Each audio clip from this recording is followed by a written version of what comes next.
Buongiorno a tutti, sono Stefano Casatti, titolare della pasticceria Casatti. Siamo qua insieme ad Alessandro Vinci, capo pasticcere della pasticceria Casatti, a presentarvi una nuova ricetta: pane sfogliato, pecorino romano e olive taggiasche.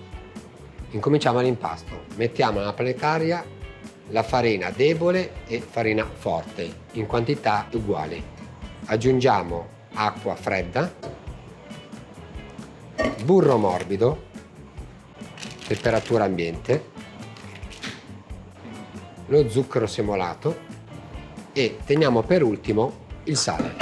Incominciamo l'impasto. Utilizziamo la planetaria con un gancio e lavoriamo l'impasto lentamente fino a ottenere un impasto liscio ed omogeneo. Adesso possiamo aggiungere il sale a una velocità bassa, lentamente. Adesso possiamo anche, volendo, completare l'impasto anche a mano. Una volta che l'impasto è diventato liscio, lo mettiamo a riposare in frigorifero coperto con una pellicola per 30-40 minuti circa. In attesa del nostro impasto che ha riposato 40 minuti circa, creiamo un nostro panetto di burro che andrà incassato al nostro impasto col procedimento come la pasta sfoglia. Lisciamo leggermente creando un rettangolo non troppo alto e uniforme. Soprattutto il burro non deve essere né troppo molle né troppo duro. Se abbiamo un burro troppo duro, durante le nostre pieghe al nostro impasto del pane sfogliato può darsi che il burro si possa separare in tante macchie e quindi non essere poi uniforme durante la cottura, e ci troveremo un impasto non regolare. Stendiamo la nostra pasta creando un rettangolo. Per incassare il burro utilizzate la carta da forno, appoggiate sopra il vostro impasto e tirando leggermente, come vedete, rimane attaccato alla pasta. Ora diamo una piega da 3 e incassiamo il nostro burro.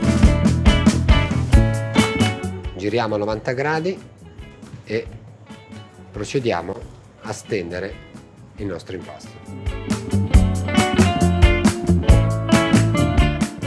E adesso una piega tutte in parti uguali, sovrapponendo quindi 3 strati di pasta uno sopra l'altro. E adesso mettiamo la pasta a riposare per altri 30 minuti.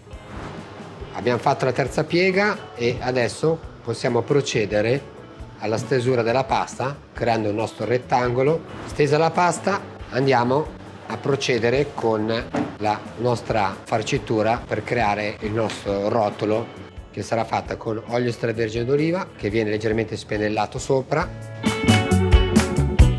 Completiamo con una leggera spruzzata di pecorino romano, alla fine delle olive taggiasche che abbiamo tritato finemente utilizzando un cutter.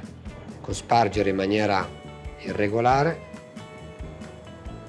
così che almeno sia tutto uniforme dal pecorino e le olive taggiasche.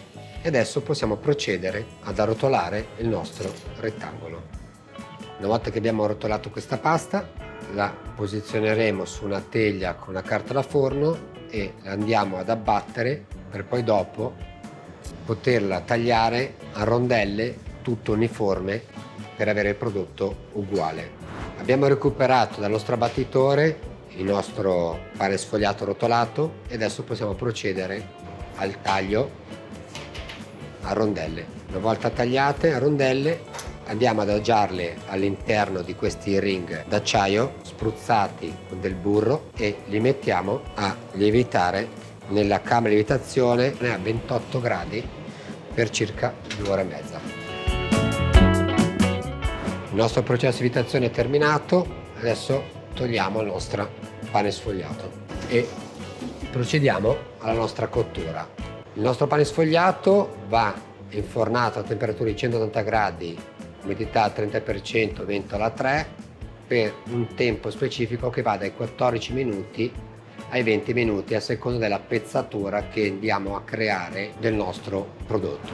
Abbiamo raggiunto la cottura perfetta, possiamo adesso togliere il nostro pane sfogliato.